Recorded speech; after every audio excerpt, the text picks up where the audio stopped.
Okay, this is our model of the Earth that we made. This is the core, which is the hottest part. It's made up of several different elements. It's divided up into two sections, the inner and outer core. I drew both of them, but you can't really see it because it's in red. And here's the mantle. It's the largest part of the inside of the Earth. It goes down to 29,000 kilometers down through before the crust, which is the third layer. It's the part that we live on. And it's not very thick, just a few kilometers. And then here's the surface, land and water.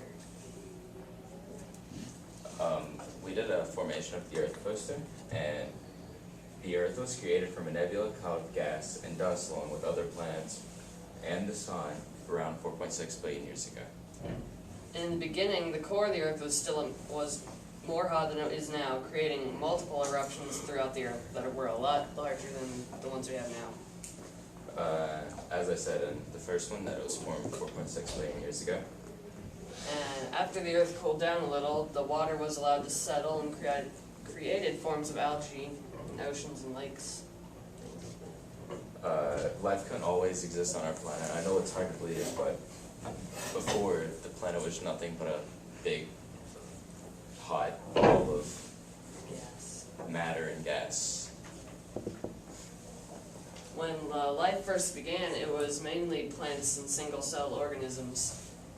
Forests and plains. The Earth began to develop weather patterns around 400 million years ago.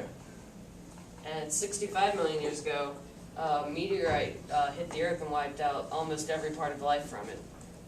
All the big life, not algae. Single-celled organisms were still alive.